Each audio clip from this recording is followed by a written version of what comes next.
What is the objective of New Super Mario Bros. Wii? If you ask anybody who has played the game, you will get essentially the same response. Move to the right, dodge obstacles, enemies, and get to the flag at the end of the level. But what would happen if we decided to challenge ourselves and attempt what might be the hardest New Super Mario Bros. Wii challenge ever conceived? So today I am asking the question, is it possible to beat New Super Mario Bros. Wii without pressing left or right?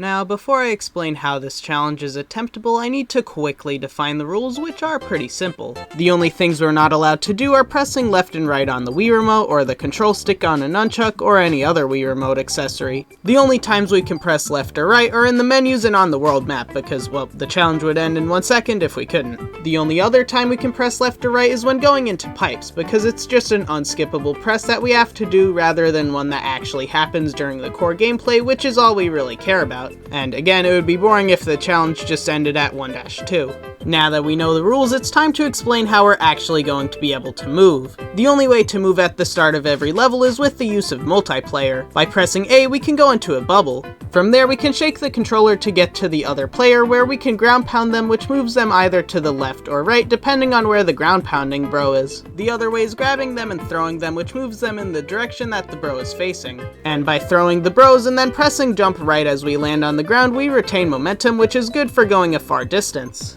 Now, since these options are in our base moveset, there are most important and most used ways to move, but as for if there are best ways to move, no. There are two other ways of moving that are even better than the ones that I just talked about. The first one is by going over here and grabbing the propeller mushroom. With this, we can have the bro without the propeller grab the bro with the propeller. The bro without the propeller can then shake the Wii Remote to fly high in the air and throw the bro with the propeller very, very far away, which is ideal for getting over large gaps. The other way is by ground pounding on slopes, which gets us a lot of momentum and lets us go the farthest distance in the fastest time. And going fast in this challenge is crucial because bubbling and ground pounding and bubbling and throwing are pretty slow, so a lot of the time we're fighting against the timer, which means whenever we see a slope, we just gotta slide on it. With that, the rules and explanation are out of the way and we can finally start the challenge where Luigi, Princess Peach, the Toads, and Red Luigi are celebrating Peach's birthday when all of a sudden a cake comes in because, I don't know, I guess Peach's castle has the worst security ever? The cake turns out to be a Trojan cake that's harboring Bowser Jr. and the Koopalings. They throw the cake on Peach, run away with her, and now it's our job to rescue her. The first step in doing that is by playing our first level, 1-1. We basically saw all that this level has to offer while I was talking about how we're able to move. Just jump on the Goomba, throw the bros to grab the propeller at the start or after you go up and then down this hill, and then slide on the rolling hills and slopes to get to the end and finish the level. So there we go, first level done. I'm sure that all of the levels going forward will be just as fun as that one was. Wait,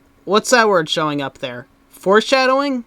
Uh-oh. Well, here we go into 1-2. In this level, we can hit this question mark block to get an ice flower. The fact that we can freeze any enemies we want to so that we can either throw them at other enemies or ground pounding enemies we can't throw is very useful. But we don't even need to use the ice flower because this level is filled with slopes, which means that it's a breeze to move through this level quickly with little to no problem, especially if you have a power up to damage boost. After we tilt the Wii Remote to slide right into the flagpole, we've completed the second level. But this is where the level stop being simple and easy. Going into 1-3, I was feeling pretty good, but I was met with kind of a rude awakening. To start out, we have this hammer bro who is very annoying to defeat. The best way is to wait for an opening to throw the bro real close and then wait for the perfect time to strike. After that, we find Yoshi, who can't help us at all because the only way he can move is by being pushed by us bubbling, which means that we'll all be dead before we get to the end of the level.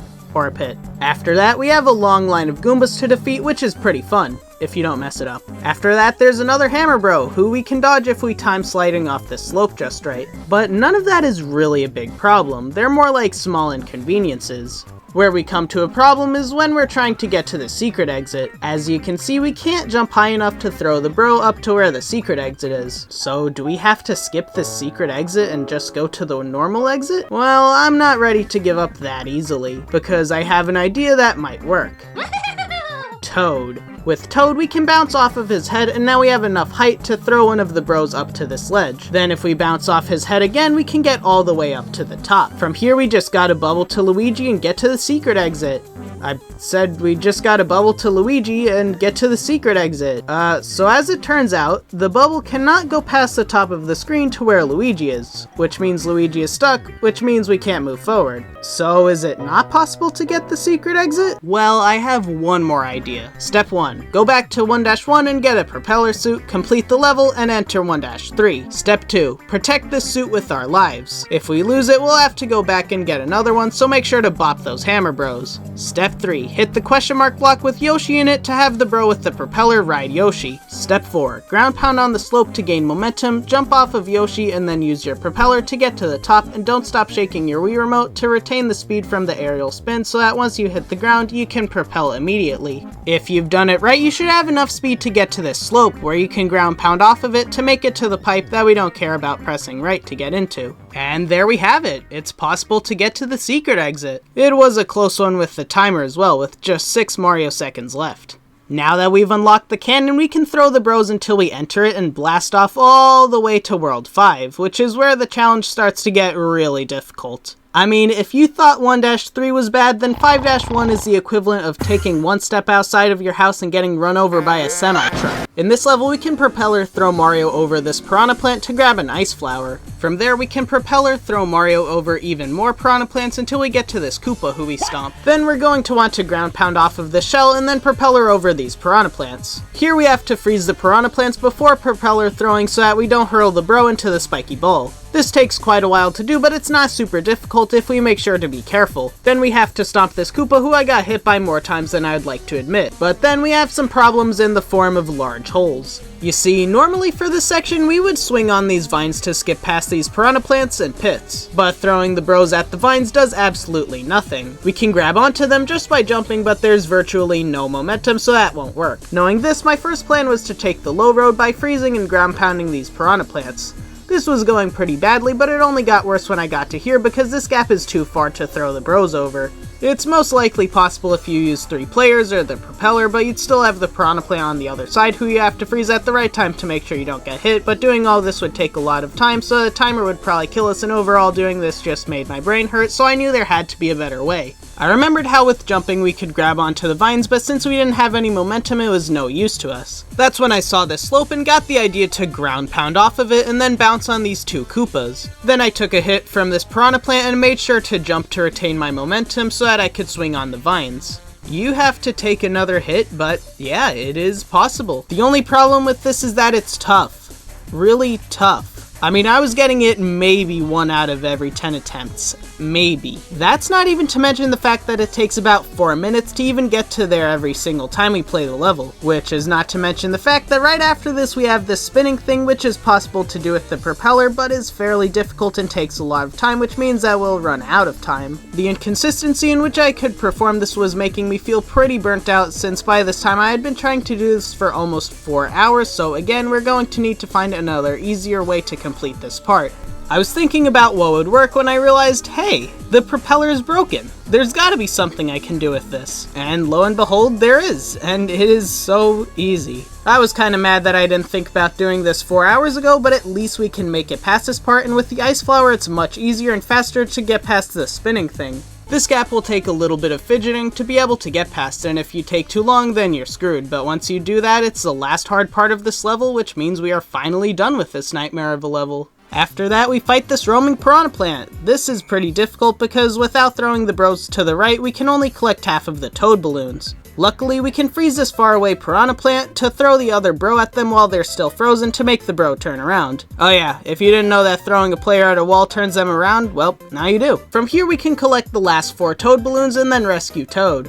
Yay. Now that we've weeded this plant, we're at a crossroads, where there's one level that is clearly easier, and that level is certainly not 5-3. The rolling logs in these brambles make this level super rough to get through. It did look really funny when I kept rolling on this log and it got faster and faster until I went into the grape soda. Now don't get me wrong, this doesn't mean that 5-2 is easy. Here you have to propeller throw to get over these wigglers, and if you accidentally jump on one of them, then it's all over. I mean seriously, there's almost no way to recover from this. Once you go underground, the huge wigglers blocking the tunnels look daunting, but you can just jump on them until they pass you by, so they're really no threat. Using the propeller isn't even required here because there are so many slopes, which makes this level actually pretty fun. So yeah, this one's pretty difficult, but if you beat 5-1, then there's no reason that you can't beat this one too. So things are looking pretty bright after that level, but it's about to get a whole lot darker because 5-Fortress is an even bigger problem than 5-1, which sounds hard to believe, so I'll just show you what I'm talking about.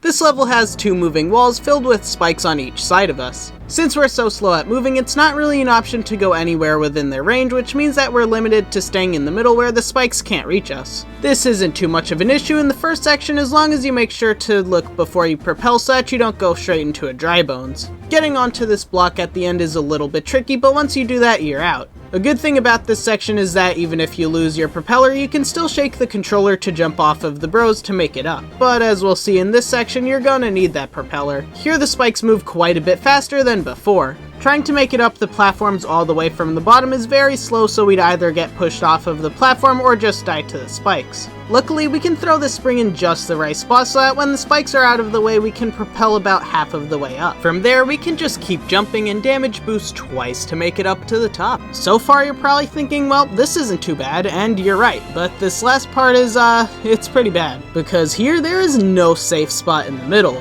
The spikes reach everywhere in this section, and since the spikes are so fast, the second we go up into this area, the spikes are already there to hit us. On top of that, once we get up here, we have nowhere to stand because these platforms are too small, so when the spikes hit us, we get pushed off immediately. I'd like to say that there's some weird, crazy thing we could do with like 3 propellers, but I just really don't think that there is. This is a long section, and I don't see any course of action that seems feasible here, so I have to say that it's impossible. But this level is skippable because there's a cannon in World 3 that takes us straight to World 6, skipping right past this horrible level.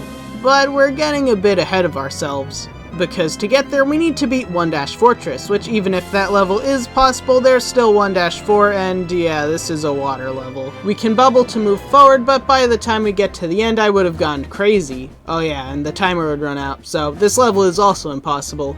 With no way to skip this level and no way to get past this part, I have no choice but to say that it is not possible to beat New Super Mario Bros. Wii without pressing left or right. This sucks. Obviously, but as you can see, there's still a lot of time left to this video, and that's because even though we do have to do 1 right press and 1 left press to get out of this part, I wanted to change the question from if it's possible to beat the game without pressing left or right, to how many left or right presses does it take to beat the game. So without further ado, let's go through this door and trounce Iggy, which might honestly be easier than normal. That really puts salt in the wound of the last part not being possible. And I mean, I really don't think that it's possible, but I would love to be proved wrong. So if you do try this part and figure out a way to do it without pressing left or right, then make sure to post a video on YouTube and comment on this video that you did that. And then I could make an update that it's possible, which would be cool. Anyway, after that crushing defeat, we move on to 5-4, which has us riding on this raft that stops whenever 5 or more enemies or objects are on it. It starts out pretty difficult to stomp these Koopas and Goombas, but as long as you practice a bit and make sure to throw the bros instead of jumping, you can make it to this question mark block with a fire flower in it. With the fire flower, we can torch anything that comes on the raft, except for these piranha plants that land straight on your head. Yeah, I mean, it's random where these guys land, so if you try to dodge it, you might just go right into it, so your best bet is to stay right where you are and hope it doesn't get you. But after a little bit longer, you're done. Next is 5-Boo House, and this one isn't really too hard, but man does it take a long time to complete, and man does it test your patience. It's also a dark level, which is pretty annoying. So you're gonna want to bring in Toad for this level so that we can slam his big head into the wall to turn him around. The reason we do this is because up here there's a Boo, and if we're not constantly looking at him, then we're gonna get spooked to death. So we need Toad to stay here and have a staring contest with a ghost. Then after a lot of ground pounding, we can make it up here where we go through this secret passage and into this hidden door. Here we have to wait until the light shines on this block and until it's in throwing distance, which can take quite a while. After getting up here, we need to turn a player around again because this boo is in the set course of this block, so we need to move him out by bubbling the other two players. This means that no one is looking at the boo, which makes them come closer, and when the boo is right in between the paths, we can unbubble the other two players. Now we just need to throw the other two players across these blocks. This is fairly precise, but manageable. Next we have one character stare at this boo at the start so that the other two can move forward. We have to time going in between this boo ring and throwing the players and then jumping right as we land to jump up the steps. Once we get to the top step, the player staring at the boo gets pushed by the screen and stops staring, so we only have a short period of time to throw the other player through the boo ring before we die, but by using invulnerability frames we can do it easily and make it to the flag. And not only did we beat the level, but we got the secret exit, which means that we can go into the cannon and blast off to the final world, World 8.